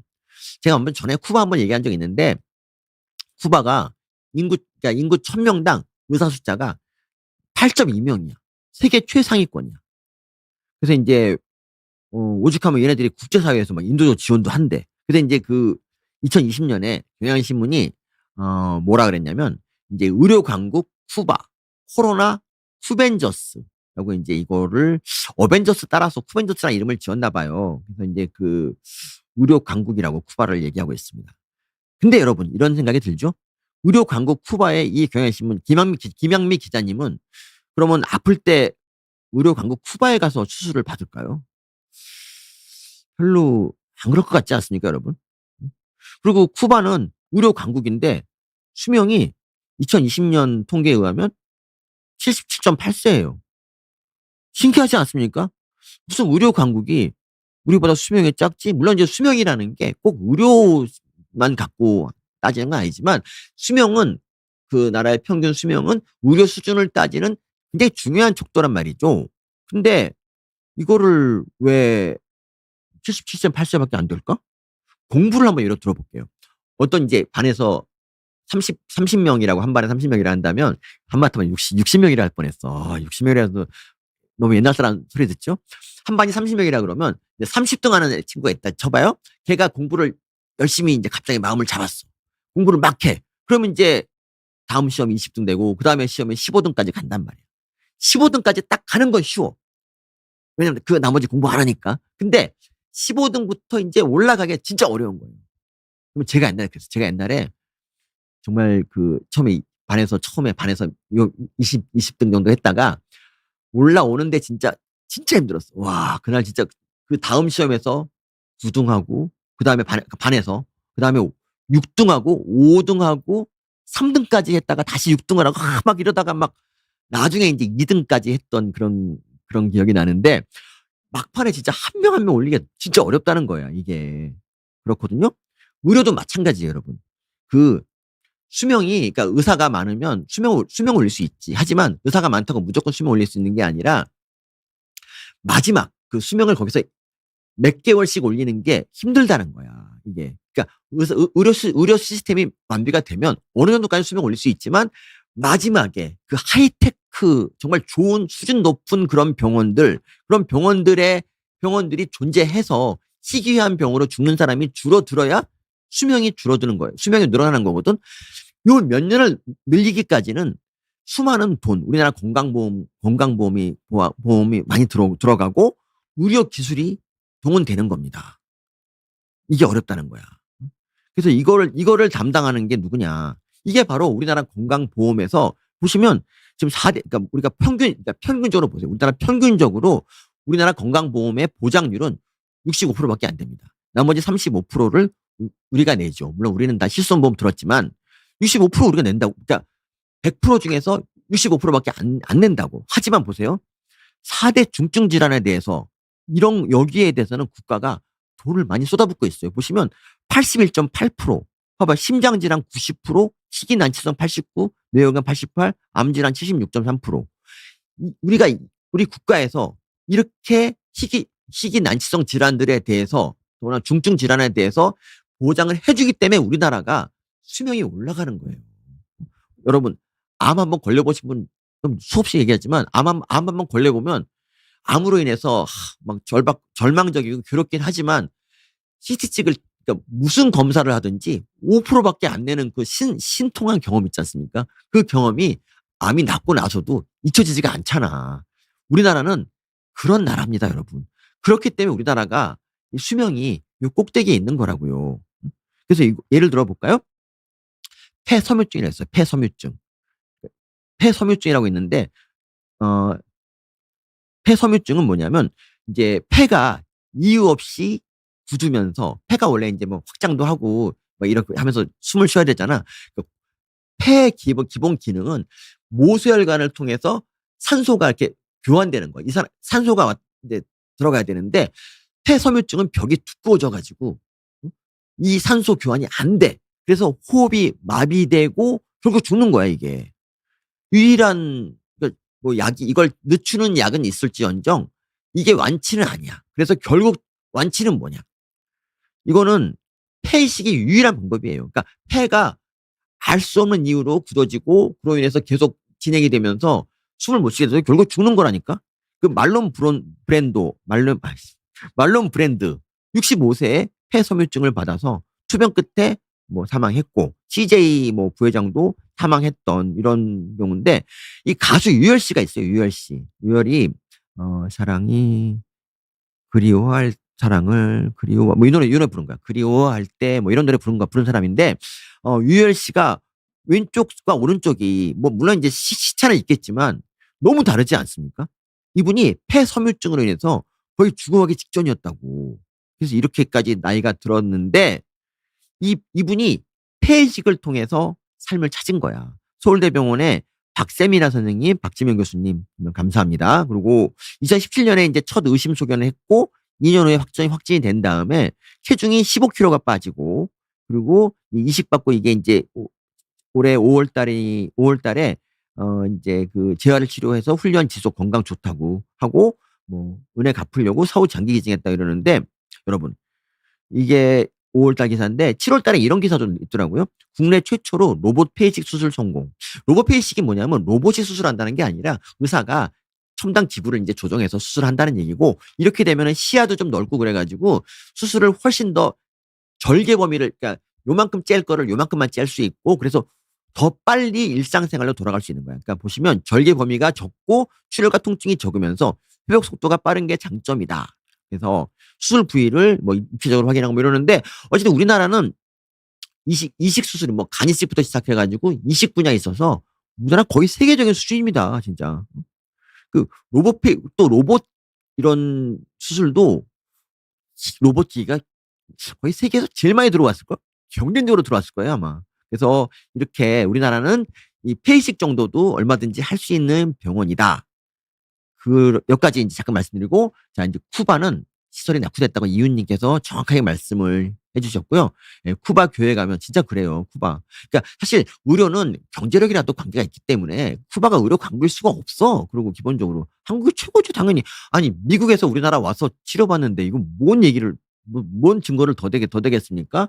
그러니까 W님 말씀처럼 우리나라 정말 의료 잘 돼 있는 나라예요. 그러니까 더 이상 이거를 갖고 계속 뭐 의료 더 잘 되라고 막 목을 쥐어틀 필요가 없는 거였다니까. 그러니까. 그래서 이제 여기서 다시 이건 전북일보인데 이런 기사를 썼어요. 이게 2017년 기사긴 한데 이 기사 보고 내가 이번에 찾아보고 깜짝 놀랐어. 쿠바와 대한민국. 쿠바는 모든 질병 치료가 무료다 하면, 그리고 의료의 수준이 다른 사회주의 국가와는 비교가 안 될 만큼 높다. 이걸 왜 다른 사회주의 국가랑 비교를 하지? 그리고 의사 숫자는 1인당 멋지고 우리보다 3배나 높고 뭐 이래가지고. 근데 이게 언제 쓴 거냐면 2017년 12월에 이대 신생아실에서 알 수 없는 이유로 인큐베이터에 입원한 이제 아이들이 4명이 이제 동시에 숨져가지고 의사가 구속되는 일이 있었지 않습니까? 이걸 보시면 우리나라 의료 수준이 어디까지 왔는지를 짐작케 한대요. 남미의 가난한 나라 쿠바의 의료 체계를 보니 부자 강국을 향한 대한민국의 허물이 더 커 보인대요.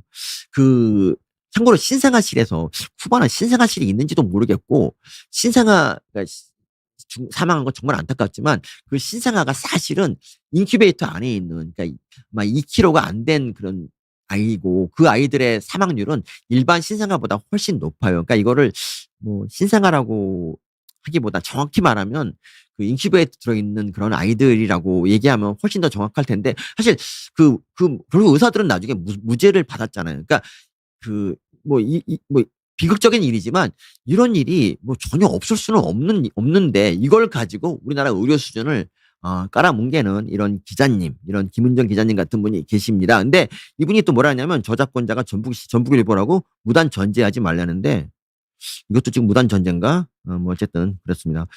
이거는 널리 알려야 되지 않습니까? 좀 이렇게 진짜 이렇게 정말 전북일보 분들이 진짜 쿠바를 가는가 이걸 한번 좀 봐야 될 것 같습니다. 근데 정말 쿠바가 진짜 강국이면은 여러분 쿠바에 폐의식 받으러 우리나라에서 막 갈 것 같잖아. 그치? 그렇지 않아요? 오히려 강국이면 그렇잖아. 폐의식 받으러 왜 우리나라에서 해? 훨씬 더 훌륭한 쿠바가 있는데. 그래서 네이버에 쿠바 폐의식을 찾아봤어. 없어 하나도. 뉴스 블로그 뭐 이런 거 없어. 아예 없다니까요. 그래서 이제 이럴 때 뭐 물론 국내만 찾아보면 안 되니까 이제 제가 구글에서 찾아봤어. 구글에서 쿠바 폐의식을 찾아봤어. 그랬더니 써 있더라고요. 뭐 이런 기사가 있더라고요. 이게 2024년 3월 기사인데 그 뭐라 이게 번역하면 뭐냐면 쿠바의 이 장기이식 같은 그런 쿠바의 장기이식 사례를 보면은 쿠바가 예전에 이제 뭐 예전에는 조금 의료의 뭐 사회주의 국가에서는 의료 강국이었을 수 있지만 그거마저도 점점 이제 쇠퇴하고 있다. 이 증거다. 디클라인의 증거. 쿠바의 의료가 박살나는 증거는 이 장기이식을 보면 알 수 있다. 이거 이렇게 써 있어요. 근데 무슨 그러니까 중요한 건그 의사 수가 문제가 아니라고. 의사 수가 문제가 아니라 우리가 뭐 의사 없어서 치료 못 받는 사람이 진짜 얼마나 되냐고. 그게 아니잖아. 그게 아니잖아. 근데 진짜 우리가 수명을 좀 더 늘리기 위해서 많은 의사들과 정부가 돈을 쏟아가면서 이렇게 노력하고 있는데 계속 우리나라 의료 엉터리 푸바짱 이런 얘기를 하면 이게 도대체 이게 어떻게 이걸 납득을 합니까? 심지어 경향신문은 이런 기사 썼어요. 나 정말 이쪽 분야 그 신문들을 참 이해가 안 가는 게 쿠바를 그렇게 너무 찬양해. 그래서 뭐라 했는지 아세요? 선진국에 백신 의존 안 한다. 쿠바서 자체 개발 백신 청신호. 백신을 3차 접종하는데 뭐 예방효과 62%. 여러분 이거 맞을 겁니까? 저는 이 경향신문 이윤규 기자님 같은 분 있잖아요. 이분들이 과연 이분들이 쿠바 백신을 하고 화이자하고 둘 중에 선택할 수 있다면 뭘 맞을까 정말 궁금해요. 쿠바 백신 맞을까 진짜 과연? 3번이나 맞아야 되는데. 응? 그 그보다 조금 더 한 달 후에 기사를 보세요. 기사. 코로나 경제난의 신음, 쿠바 반정부 시위. 이렇게 얘기하면서 뭘 하냐면은 이게 백신도 이 보세요. 주요 백신을 확보하지 못해 가지고 자체 개발한 백신을 갖고 전 국민 접종을 하고 있는데 실제 백신의 코로나 예방 효과는 없었대잖아. 예? 그래서 수천 명의 시민들이 지금 백신 달라고 비판하면 거리에 나섰대잖아요. 이런 나라를 왜 사회주의 국가라서 그런 건가? 왜 이거를 찬양하고 있지? 정말 이 쿠바는 저쪽 분들이 정말 너무 이상하게 찬양을 하고 있어요. 진짜 막상 가지를 않으면서. 이해가 안 가고. 그리고 막 이거 보세요. 경향신문 2007년 기사. 100일 개국서 기적을 만드는 쿠바 의사들. 쿠바가 100여 개국 빈국에서 무료로 의료 지원을 하고 있다. 어떤 정부도 못하던 인도적 지원을 하고 있다. 코로나 어벤져스, 쿠바 의사들. 이 쿠바에 대한 찬양은 정말 도대체 이해가 안 갑니다. 근데 여러분 더 정확히 보세요. 정확히. 쿠바의 그 의료 지원 있지 않습니까? 그거 사실은 돈 받고 하는 거예요. 돈 받고. 쿠바가 쿠바에는 참고로 의사들이 성적 좋은 사람들이 가는 거 아닙니다. 그냥 거기 택시 운전사보다 월급이 낮아가지고 우리 이런 노래 있지 않습니까? 무슨 양화대교인가? 거기에 보면 택시 운전사 뭐 하면서 뭐 택시 운전사의 삶을 약간 좀 슬프게 보는 그런 게 있는데 쿠바 사람이 그랬대요. 아니 택시 기사가 의사보다 월급도 많은데 왜 한국은 택시 기사를 안 좋게 보지라고 했대요. 근데 무슨 말이냐면 쿠바가 의사를 파견하는 거는 정부의 돈벌이를 위한 거예요. 의사가 월급을 받으면 그 월급을 정부가 대신 받아서 75%를 자기가 먹고 25%를 의사를 주는 거야. 그 달러 벌이를 위해서 이런 짓을 하는 거란 말이죠. 이게 과연 이게 인도적 지원, 이게 무슨 인도적 지원이고 좋은 겁니까? 그래서 브라질이 이제 쿠바 의사 부족하다고 쿠바 의사 받아갖고 이제 이제 좀 보건을 정책을 폈는데, 새로운 대통령이 딱 당선되면서 이제 이 사람이 우파 성향이에요, 우파 성향. 여기는 극우라고 얘기를 했는데, 우파 성향 이제 그 우르사 비슷한 이름을 가진 그 대통령이 브라질에 파견되는 의사들에게 지급되는 월급이 쿠바 독재 정권을 연장시키는 데 쓰이고 있다. 그러면서 이제 우리는 더 이상 쿠바의 의사를 안 받겠다고 얘기를 했어요. 이거 보세요. 쿠바가 2015년에만 의료진과 장비, 의료 분야로 82억 9조 원을 벌었대, 9조 원. 일반 수출액보다 1.7배가 많았다. 자, 상황이 이런데 여러분, 이거를 그럼 여러분, 백의의 천사, 기적을 만드는 쿠바, 이렇게 얘기할 수 있을까? 이게 맞습니까? 어쨌든 우리가 이런 걸 알아야 되고요. 요거 약간 이제 답변 좀 하겠습니다. 인님, 학생들 돌아온다던데 전공의도 돌아올 거예요. 네, 전 돌아온다고 봅니다. 전공의가 글쎄요. 그러니까 전공의 아까 말씀드린 다 돌아오진 않습니다. 근데 절반 정도 돌아오지 않을까 싶고, 그리고 허영희님, 전공이 늘어나도 좋은 병원에 여전히 경쟁이 치열할 텐데 지역 불균형이 해결될 수 있을까요? 지역 불균형, 네. 지역 불균형이 그 지역 불균형은 의료뿐 아니라 어떤 것도 지금 모든 분야가 다 지역 불균형이 돼 있지 않습니까? 사실. 근데 인구도 그렇고 의료도 마찬가지예요. 그러니까 예를 들면 왜 지방에는 대기업이 없냐 이렇게 말할 수도 있죠. 근데 없는 이유가 있겠죠. 근데 그거가 참 이게 인위적으로 되는 게 아니라서 좀 안타까운 일인데, 제가 지난 시간에 말씀드린 것처럼 지방에 병원이 안 되는 이유가 거기 병원에 있으면 인구가 적으니까 환자가 안 온단 말이죠. 언제 올지 모르는 응급 환자를 위해서 24시간 응급실을 돌리고 한 달, 두 달, 1년을 버틸 수 있는 병원이 과연 있을까? 저는 그래서 우리나라가 있잖아요. 국토가 되게 좁잖아요. 그 이송 시스템만 잘 활용해서 저는 충분히 가능하다고 봅니다. 저는 그러니까 경북 경남 산청에서도 30분 정도면은 얼마든지 그 경사대병원까지 갈 수 있거든요. 그런 나라가 그렇게 많지 않아요. 그래서 글쎄요, 저는 그러니까 러시아쯤 되는 나라면 병원을 억지로 분산시켜서라도 곳곳에 놓을 필요가 있지. 근데 우리나라는 그렇게까지 해야 되는 나라인가? 저는 잘 모르겠다는 거고, 실제로 지역 불균형도 아닌 게 지방 의사 숫자가 우리나라가 그렇게 다른 나라에 비해서 그렇게 적은 나라가 아니라는 거고요. 어쨌든 제가 이제 말씀드린 건 이런 거예요.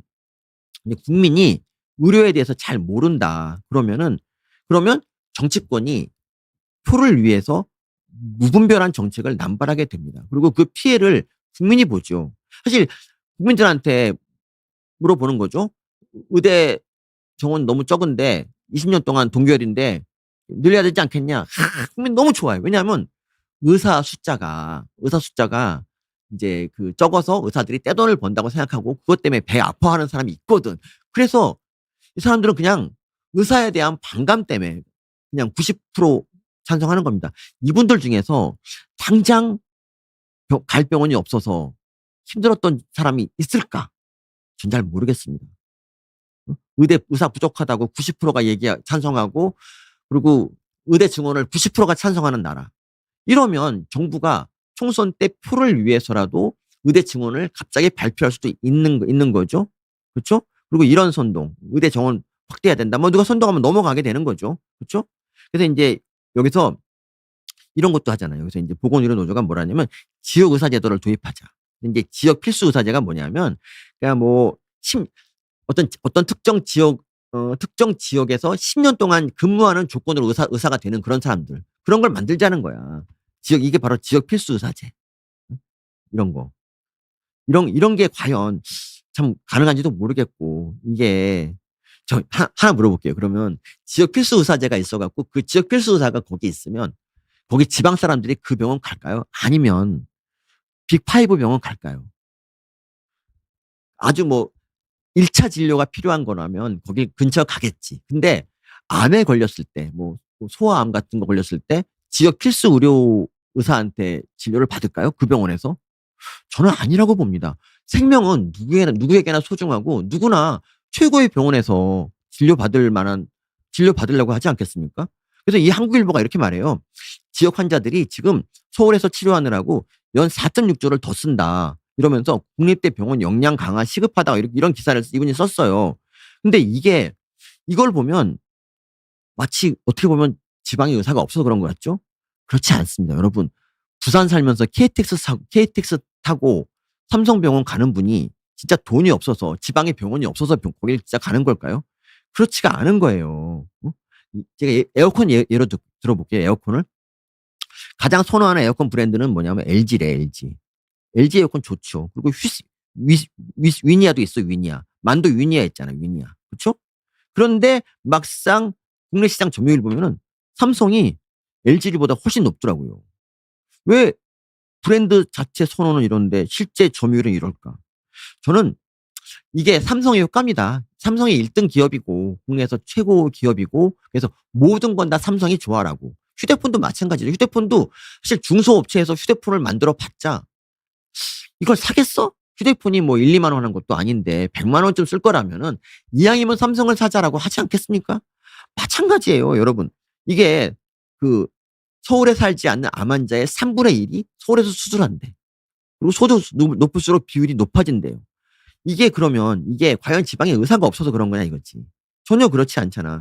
그 암 환자가 자기 거주 지역에서 수술받은 비율이 지방은 서울 빼면은 48.9%예요. 48.9%. 절반 이하가 그러니까 절반 이상이 다 지방을 떠난다는 소리예요. 병원이 없어서 그런 게 아니라니까. 경북은요 다 떠난대 다. 경북이면 뭐 대구 쪽에 가서 할 수 있잖아. 근데 안 해. 다 와. 왜 그런지 아세요? 우리나라 교통이 너무 좋거든. 대구의 의료가 조금씩 시들해지기 시작한 게 언제부터인지 아세요? 2004년부터예요. 그때 KTX가 뚫리면서 서울하고 대구하고 거의 뭐 1시간 반 정도면 갈 수 있잖아. 그러니까 대구 의료원을 안 가는 거지. 더구나 그러니까 대구나 더구나 암 같은 그런 중대한 질환이면 당연히 서울 가지 않겠습니까? 그러면 지방에 있는 암 환자 진단 의사들은 뭐 하고 있을까요? 그냥 손가락 빨고 있는 거지. 손가락 빨고 있다가 점점 실력도 없어지고 나중에 뭐 할까 하다가 그냥 때려쳐 버리는 거 아니겠습니까? 그래서 병원에 의사가 없는 거예요. 그래서 병원이 없는 거고. 근데 이거를 의사가 없다는 식으로 선동을 하고 그러면 좀 옳지 않다는 거지. 지역의사제도, 의대 정원 확대 이것이 과연 지방 암 환자들이 서울로 가는 그 비율을 낮춰줄 수 있을까? 아니라니까. 지금도 지방에 병원이 많다고요. 근데 집 앞에 대학병원이 있어도 표 끊어서 서울 간다니까. 이거를 어떻게 막냐고 이거를. 그래서 이거 보세요. 아까 기사에 대한 댓글인데 몸이 아픈 사람들이 자기 몸 치료받기 위해서 좋은 병원을 찾아가는 게 당연하다라고 얘기를 하고 있습니다. 예, 여러분. 한때 윤석열 정부 때 잠깐이나마 이제 뭐 주소지에 맞는 상급 병원을 가라는 이제 그런 정책을 만들려고 했었어요. 잠깐. 그때 어찌 된지 아세요? 아산병원 근처 집값이 막 올랐대 그때. 왜냐하면 다 거기 집 하나 마련해 놓으려고 하는 거지. 이게 대한민국입니다. 교통이 너무 발달해서 2시간이면 2시간 반이면 어디든 갈 수 있는 나라. 그래서 지방병원이 망하는 거예요, 여러분. 근데 이거를 갖다 억지로 지방에 병원을 짓고 지방의 의사를 강제로 10년 묶어 놓는다. 이게 과연 얼마나 실효성이 있을까요? 근데 정말 진짜 문제가 뭔지 아세요? 저 이거 같아요. 자신을 치료해 주는 의사들을 단지 돈을 많이 번다는 이유로 그냥 적폐 취급하고 그리고 의사에게 좀 불리한 의사가 돈을 좀 덜 버는 그런 정책은 쌍수 들고 환영하는 이런 거 이런 국민들이 저는 정치권에서 의대 증원 같은 의료 포퓰리즘이 막 마음껏 펼쳐지는 이유 같습니다. 여러분, 우리 의대 증원 초창기 90% 찬성률이었던 거 알죠? 아까 보여줬죠? 근데 12월이 됐잖아, 12월. 12월 되니까 여론조사가 찬성이 55% 줄었어. 백지와 31%. 왜 그럴까요? 이분들은 그냥 뭘 잘 모르고 하신 분들이 대부분이었다고 봐요 저는. '아 의사 망한다. 신난다.' 이렇게 된 거 아니겠어요? 7개월 불과 7개월 만에 이렇게 많이 바뀐다는 게 이게 과연 정상적인 걸까요? 그리고 지금도 그래요. 이 국민 10명 중에 8명 이상이 이제 이번에 이재명 정부가 처음으로 인제 이재명 정부가 처음으로는 아니구나. 문재인 정부 때 할래던 이 공공의대를 하겠다고 한 거죠. 80%가 찬성. 이분들 중에서 진짜 공공의대가 뭔지 제대로 알고 여론조사 응하는 사람이 있을까요? 저는 별로 없다고 봅니다. 81.8% 찬성. 이게 의사들이 반대하니까 그냥 좋은 정책 같잖아. 그쵸? 의대가 많아지니까 의사들한테 안 좋을 것 같고. 이런 마음으로 찬성하는 한 계속 파퓰리즘이 생긴다는 거예요. 그래서 여기 댓글들은 주로 이런 거. 열심히 빅5 찾아가면서 공공의대 찬성. 공공의대 지으면 거길 가냐고. 공공의대 출신 의사들만 피해서 가지 않을까? 저는 그렇게 보는데요. 왜냐면 공공의대 보나마나 이제 일반 의과대학보다는 저기 커트라인 낮을 거고. 그리고 거기 교수 잘 못 구해서 뭐 교육도 아주 많이 잘 받지 못할 거고. 뭐 시민단체 추천도 있을 거고 시도지사 추천이 있을 거잖아. 아마 거를걸? 정말 제일 안타까운 게 이거예요. 국민들이 잘 알지도 못하는 국민들한테 이거는 의료 정책을 국민 여론으로 있잖아요. 난 저기 좌지우지하면 안 하면 좋겠어요. 국민 의사들 월급 300 이하로 하자고 아마 여론조사하면은 90% 찬성할걸요? 근데 그게 과연 맞는 정책이냐 이거지. 결국 우리 다 죽는 거거든요. 머리 좋은 애들이 아무도 의사를 안 하고 '아 이게 뭐지? 글쎄요.'라는 그런 의사들만 있으면 이게 과연 우리에게 좋은 건가요? 우리가 좀 생각을 거기에 좀 하셔야 되고요. 그래서 이런 정책들이 계속 만들어지는 이유가 지금 뭐 여기에 대해서 뭐 인제 의사들이 지금 파업에 돈이 없어 가지고 못 하겠지만 이런 정책이 만들어질 수밖에 없는 거고요. 그래서 인제 제가 이런 거 궁금한 겁니다. 이런 이렇게 국민들이 그냥 잘 모르는 국민들 선동해서 이런 정책 뚝딱 만들어내는 이런 나라에서 20년쯤 후에도 여전히 우리나라가 의료 선진국으로 세계에서 수명 뭐 3위 4위를 달릴 수 있을까? 저는 아니라고 봅니다. 마지막으로 의대생 복귀에 대해서 말씀을 드리겠습니다. 전공의랑 의대생은 입장이 다릅니다. 전공의는 의사고 언제든지 자기는 필요하면 취직할 수 있고 병원에 복귀할 수 있습니다. 전공의 다시 시작할 수 있어요. 얼마든지. 의사 면허가 있으니까. 의대생은 그렇지 않습니다. 의대생은 시간이 없습니다. 의대생은요. 그동안 17개월이 사실은 그냥 호송세월이었습니다. 알바를 해봤자 알바도 전공과 관계없는 그런 뭐 애들 가르치는 알바 그게 고작이지 않았겠어요? 그쵸? 의대생이 근데 유급투쟁을 한 이유는 뭘까요? 의대 증원 때문이지, 의대 증원. 그런데 이제 올해 3월 달에 이제 드디어 이제 2,000명 늘어났던 의대 증원이 원래대로 돌아가게 됐어요. 복지부. 어? 복지부가 의대 증원 원래대로 돌리는 거에 공감한다. 이렇게 이제 얘기를 했단 말이죠. 이게 3월 달 얘기예요. 그러면 그냥 그러니까 뭐 여당에서도 이렇게 뭐 동결 요구 타당하다고 하면서 뭐 빨리 하자라고 얘기를 해요. 전 이때 복지부가 또는 정치권이 나서서 빨리 의대생들을 복귀시켰어야 한다고 봅니다. 애들 1년 동안 놀았고 근데 2 년을 또 올해 1학기 지나면 2 년을 또 놀아야 된단 말이야. 이거를 빨리 3월 달에 해결했어야 되는데 이걸 하기 위해서 어떻게 해야 될까? 의대 정원 원래대로 빨리 돌리고 그리고 사실 이거는 인제 뭐 국민들 반대할 수 있지만 무리한 의대 증원에 대해서 그냥 우리가 좀 정책이 좀 무리했다라고 그냥 이런 얘기 좀 달래는 차원에서 해 주고 그리고 박민수 보건부 복지부 차관 정도는 징계해 줬어야 돼요. 왜냐면 박민수 차관 있잖아요. 이분이 이런 망언 되게 많이 했잖아요. 뭐 유명한 얘기 중에서 어 "의사 없으면 전세계 내서 치료한다." 이런 말도 했고 그리고 뭐 "교수들 집단 선언 뭐 어쩌고저쩌고 의료계 집단 행동 문화 고리 끊어야지." 뭐 이런 말도 했고 그리고 이 사람이 뭘 했냐면은 여성 의사들이 많기 때문에 남성 의사처럼 근무를 많이 안 해서 그래서 뭐 어찌고저찌고 뭐 어찌고 얘기했대요. 뭐 의대 증원 늘려야 되는 이유가 여자 의사들이 집안일을 하기 때문에 뭐 병원에서 일을 안 해서 의사수를 늘려야 된다는 그런 얘기를 한 거예요. 이런 망언도 했고 그리고 뭐 정부가 의사수 늘릴 때 의사들과 합의할 필요가 없다. 그리고 뭐 의사협회 인정 안 한다. 이런 말도 하고 그리고 뭐 전공의 처벌 얘기도 제일 먼저 하고 그리고 이런 말도 했어요. 뭐 중증 환자 그러니까 응급실에 중증 환자 말고 경증 환자만 이렇게 좀 경증 환자가 오면은 돈을 더 받는다 얘기를 인제 그런 정책을 펴려 그럴 때 경증과 중증은 어떻게 구별하냐 그랬더니 그 김민 그 박 박 어 박 박 박 박민수 차관이 뭐라 했냐면 "병원에 전화할 수 있는 정도면 경증 아닌가요?"라고 얘기했대요. 근데 이거 사실 이것도 되게 좀 망언이죠. 그러니까 전화할 수 있다고 해서 이 경증이라 할 수 없는 거지. 검사를 해 봐야 되는 건데 이렇게 얘기를 하니까 인제 의사들이 싫어하지. 근데 정부가 어쨌든 의대생들을 달릴 생각을 안 하고 보세요. 내년 의대 모집 조건부 회기하면서 "3월 말까지 복귀 안 하면 철회한다." 이렇게 말을 해 버려. 그러니까 이게 조건부로 돌아오라고 하면서 일종의 협박을 한 거지, 겁박을. 그래서 이거 보세요. "깎아 줄 테니까 나올 테면 나와라."라는 말. 그러니까 이거를 굳이 그냥 뭐 복귀한다고 그냥 얘기만 하지 차라리, 사과 안 할 거면. 근데 이걸 갖다 조건을 달아서 "니네 안 들어오면 안 된다."라는 조건을 달았던 게 의대생들의 또 삔또를 상하게 한 것 같아. 그래서 애들이 안 들어와. 그래서 인제 의대생들 보시면 "협박하냐."라고 하면서 안 돌아왔어. 그래서 그리고 또 박민수 경질도 안 하고, 그러니까 지금 보시면 여당 일각에서도 박민수 경질하라는 여론이 막 나왔단 말이에요. 근데도 경질을 꼭 안 하고 그렇게 3 개월이 지나갔어요. 그동안에 대통령이 3월 달에 지나갔고 그동안 이제 이 의대 증원을 정책을 피신 대통령이 인제 물러났죠. 그리고 드디어 4월 17 일에 의대 정원이 원래대로 복귀됐어요. 근데 의대생은 복귀하지 않았습니다.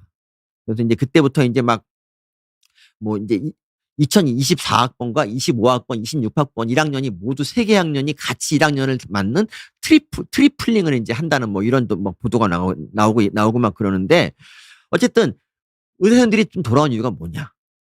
더 버틸 명분이 없어요. 근데 애들이 몸과 마음이 지쳤어요. 그래서 인제 그리고 그동안 원치 않게 아마 그냥 의대 선후배 문화 때문에 아마 복귀 못한 학생들도 있을 거예요. 그래서 이제 애들이 몸과 마음이 지쳐서 이제 돌아오고 싶은 거야. 근데 진짜 인제 트리플링이 정말 내년 해야 되는 이유가 뭐냐면, 의대는 원래 있잖아요. 1 학기를 배워야, 그러니까 모든 과목이 다 이렇게 이어져 있거든요. 1 학년을 배워야 2 학년을 배울 수 있고 1 학기를 배워야 2 학기를 배울 수가 있어요. 근데 지금 1 학기가 지나갔잖아. 그러니까 이 복귀가 너무 늦었던 거지. 저는 진짜 그 보건복지부나 정부가 일말의 책임, 뭐 정부는 없었다 쳐도 뭐 여당 의원이라도 일말의 책임감이라도 있으면 3월 달이라도 최소한 4월 달이라도 복귀할 수 있도록 막 노력을 했어야 되는데 그런 노력을 거의 안 했어, 거의. 그러다 결국 이렇게 됐지. 그래서 지금 어떻게 됐냐. 진짜 뭐 6 월까지 수업을 안 들었는데 무슨 뭐 어떡합니까.